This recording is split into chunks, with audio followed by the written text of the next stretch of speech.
Hey, Simone here from Canine Possible Dog Training. The video that you are about to watch is one of my videos that I'm covering in my current basic breakthrough course, which is my basic course for dog owners that start training with their dogs regarding of the level they're at. But this is not what this is about. This is a video about structure and clarity and how setting boundaries and rules for your dogs from the get-go are super important. If you are either fostering a dog or adopting a dog, this can make a huge difference for you in your journey with your dog from the get-go.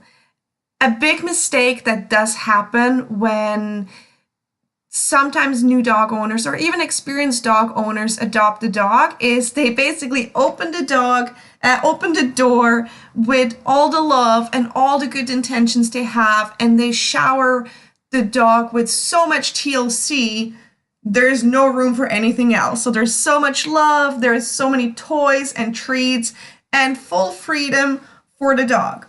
Now, I want to tell you a quick story. Can you imagine if I would come to you, let's say we have set up a consultation and I'm coming to your house, I ring the doorbell, you open and be like, "Hi, I'm Simone."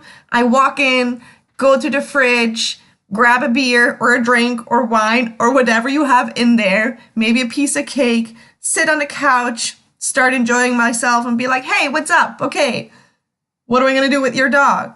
You will probably look at me a little bit funny and think, "What the hell is wrong with her?" You would be like, "This is not okay. Like, you are a guest in my house and you have to abide by my house rules." Totally understandable, and I would totally respect that because I understand that. But basically, the problem is what I just described as what I would be doing is exactly what we often do with dogs when we let them in the house.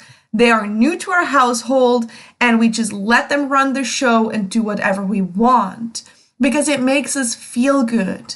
The problem is we're giving the dogs a free-for-all from the get-go, and then a couple weeks in or even a couple months in sometimes, all of a sudden, you're going to get annoyed by certain behaviors. Maybe you're going to get annoyed by the fact that your dog is still jumping over the couch, bouncing around, and just does whatever he wants. And then you want to all of a sudden tell him, "Hey, this is not okay." And he would be like, "Why not? This is what I have been doing from the get-go." And that can sometimes really turn into behavior problems with dogs and cause a lot of issues down the road. So again, the video that you are about to watch is about giving you a little bit better of understanding why it is so important to create some more structure and clarity for your dogs. And it has a little bit of homework in there for you to complete. Super simple. Don't be distracted by the fact that I will say that there is another video. We're going to talk about other things. This is not going to be part of your mini course here. Again, this is a video that is part of my basic breakthrough course. Of course, if you do need more help, let me know. But I hope you enjoyed the video and I hope it will actually help you create a more balanced life for your new dog from the get-go. Enjoy. Okay, we've talked about a little bit about why we do obedience training, how to communicate with dogs, and how to make sense to them through body language, how we talk to them, what we allow and what we don't allow to them in the dog world. Now again, I just want to repeat that for dogs, humans make absolutely no sense. Like, they don't understand why we are so emotional and why we always change. So we really have to establish us as leaders for them to wanting to listen to us. And this is not about, I don't want you to think, "Oh my God, I need to be dominant and I need to be the boss." What I want you to be is, I want you to be the team leader. You're living with your dogs as a team. This is your pack. Dogs are social animals. They're not necessarily pack animals. There's a lot of different opinions if dogs are pack animals or not. They definitely are social beings. If you look at street dogs, they oftentimes come together as a group to perform a task, but sometimes they might actually split up after that. But they do like companionship, and the way we have domesticated dogs, they are made to live with us. They're not wolves anymore, but they do have a lot of similarities still of how they perceive and how they understand and how they communicate. So again, we are making no sense to dogs, and the problem is that we are asking dogs something to be something that they are not. So it is very, very important that we start to learn how to communicate with our dogs and how do we establish a good team leadership. There's a very big difference between being a boss or being dominant versus being a team leader. If I'm thinking of a boss, I'm thinking of somebody I'm just going to do stuff for because I'm going to get paid, right? It doesn't mean that I didn't really like them. It's just going to get paid, so I'm going to do things. It doesn't necessarily have to be pleasant. Where if I'm thinking of a team leader, the team leader always acts in the benefit of the whole team, of everybody. So it's not always about what we want as humans, but sometimes it's also acknowledging what does the dog want, how can we make them comfortable, understanding their limitations and not always forcing them to do something they might maybe emotionally not be capable of. But before we can ask something from dogs anyways, we have to establish a leadership position where they are willing to follow us and to take our advice. We are putting dogs in a world that is so confusing. There is cars, we live in houses, we put them in crates. We don't want them to be necessarily always happy or excited when they see us, because sometimes we think it's annoying and sometimes we like them. So excuse me, you can see how there's a lot of mixed messages that we give to dogs. So it's very important that we have a certain balance in life that they understand and they can follow, and they understand that these things are always the same and we keep them consistent. So what we are doing is we're actually wanting to establish a leadership by providing structure and clarity. So what is structure?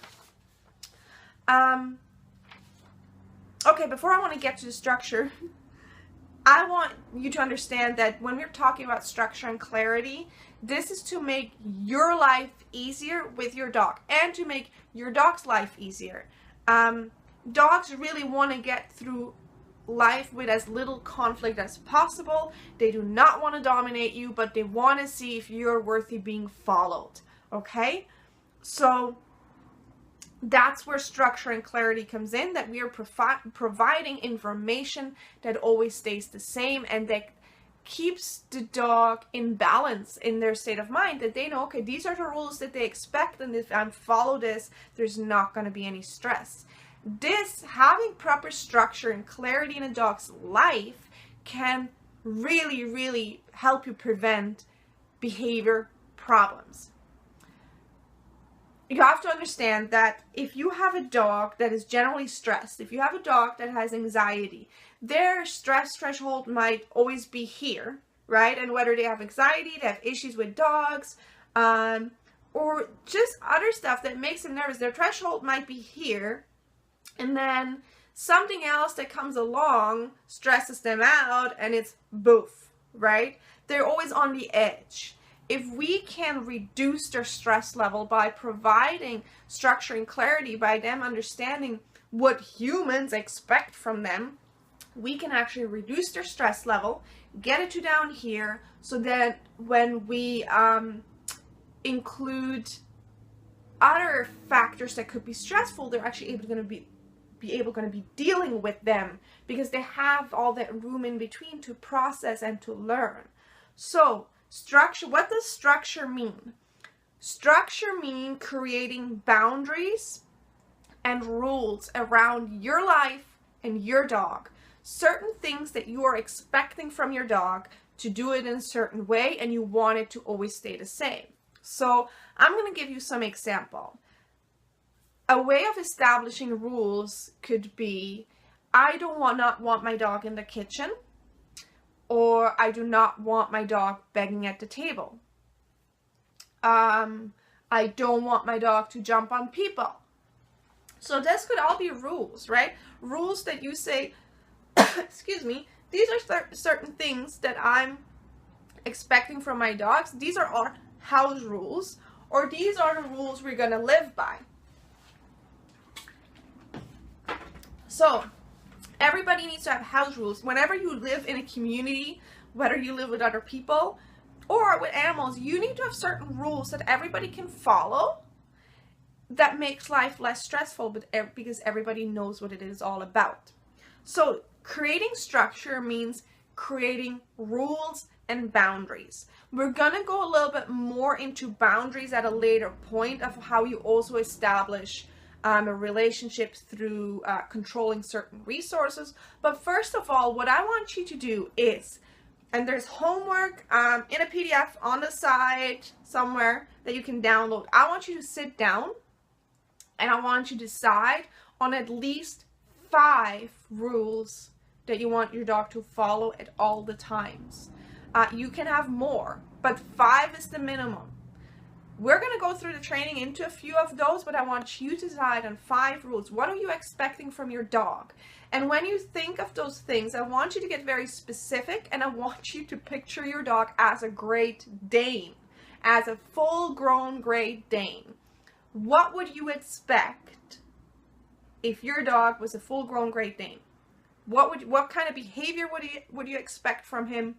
And what do you want him to do? Like I said, I don't train small or big dogs in a different way. To me, they're all the same. They're dogs. They're thinking the same way. And I want you to picture an adult dog. What do you want him to be? What do you expect from him in the house? Do you want him to be calm? Right? So then we go into clarity. And clarity simply means that you are clear about your expectations and that you are enforcing your rules and boundaries at all the times and the same way at all the times. So if you say, I do not want my dog at the table begging, you will never allow him. But the other part of creating clarity is teaching your dog, what do you want them to do instead? So let's say if I don't want my dog at the table begging while I'm eating, I want my dog to go lay on its bed. So that's what you're going to teach your dog.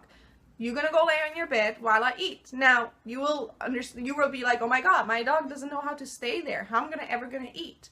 Don't worry about those things right now. We're going to learn. I'm going to teach you how you can enforce all those things at a later point, and how commands will help you enforcing those rules. But I just want you to sit down and really think about, what do you expect from your dog? What are your house rules and your boundaries? And how are you going to make sure that you can enforce that? And then I need you to make the commitment that you're going to be 100% consistent on those things. They always stay the same. So when we talk about eating at the table, it doesn't matter if you're by yourself, if you have visitors, if whatever it is, if you're eating at the table, your dog has the understanding of always go and lay on its bed, okay? That is clarity. Clarity means enforcing things 100% all the times and always the same way. So, again, I want you to really sit down and think about those things and be very, very specific. How do you want your dog to be if he's a Great Dane? How do you want your dog to be when he's all grown up? You know, we easily ignore certain behaviors from puppies just because they're cute or because the dog is new. But I want you to do those things from the day your dog steps into your door, whether it's a puppy, an adult dog, a dog that you rescued, a dog that you foster, a dog that you babysit, I don't care. The moment the dog steps into your life, those things are going to be enforced. So go very deep, be very specific. What are you expecting from your dog when he's grown up? And start implementing those things right away, the way you can. Okay? In the beginning, we'll have to manage some things, and we're going to go into that a little bit later. Because, again, if you might say, my dog does not know how to go on his bed and stay there while I eat. Think about what else could you do? How are you going to manage those situations? Because if you can't train it yet because your dog doesn't understand, you need to manage. If you're just letting your dog run around the house and beg at the table until you finally learned to command place or go to your bed or if whatever you want, it will take you so much longer to teach your dog that this is not allowed anymore instead of preventing it right now from happening. So I want you to think about how could you manage that? And I'll give you a tip. For example, you could put him in a crate. But I want you to look at each different situation differently. How will you manage things? And also, don't just think about things in your house when you're alone. Also think, what if you have visitors come over? What if you go somewhere and visit somebody? And also behavior outside, out and about. Camping, around other people, around other dogs. What do you expect? Make clear rules. Enforce it all the time and the same way. If you have questions, let me know about that.